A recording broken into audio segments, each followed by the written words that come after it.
You've dealt with a lot of children that have gotten a hold of these products accidentally and show up in the THC, ER. yeah, Dr. Phil, the #1 poisoning in children in the United States in babies under the age of 5 is THC. We treated a child who got into his mom's gummy bears, one gummy bear. He ended up in a coma with his eyes rotating on his head, and there's no antidote. He just had to be in the hospital and wait for it to detoxify. And I just wanted to correct a couple points, Karen, that you made. One point that you made is it's safer than alcohol, and I just wanted to differ on that. No one died from one smoke of tobacco, and that's kind of the analogy you're making with marijuana. But if you look at completed teen suicides, you have way more deaths with THC, the active component in marijuana, than you do from alcohol. So that's one example where it's not safer. Alcohol use doesn't cause psychosis, where it's a really high risk with THC. You don't have agitated delirium and a whole slew of other complaints with alcohol. So I think, that just saying, oh, it's safer than alcohol, we have to look at every product for its specific risks. I was just looking at the CDC data to see how many deaths there were due to alcohol, and it said there were 990 deaths due to alcohol-induced psychosis. So I just wanted to correct that there are indeed, according to the CDC, hundreds of deaths from alcohol-induced psychosis that are part of the 82,000 a year from alcohol.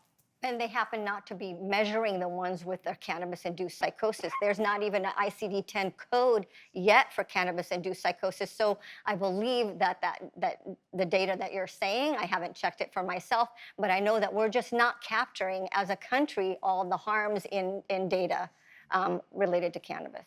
Now, Major Neill Franklin, a 34-year-old law enforcement veteran of the Maryland State Police and Baltimore Police Departments, insists legalization is protecting our children. It's not necessarily being pro-marijuana, it's legalization brings some regulation that you think is important. Absolutely. So when I say legalization, hear the word regulation, because you can't regulate anything that is prohibited. You just turn all control over to the cartels, organized crime, gangs and crews that bring gun violence and other violence into our communities.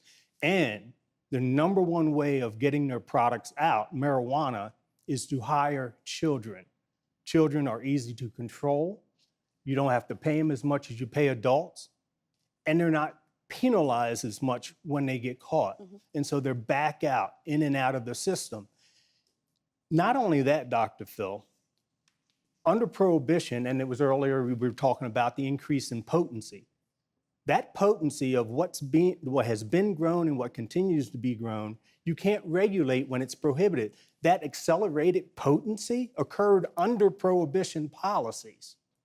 You only have a chance to tailor that under regulation. You have absolutely no chance of doing it when it's prohibited because it's controlled by organized crime at various levels. But my main concern is protecting these kids from being involved in selling. And who do they sell to? They sell to their peers in our school.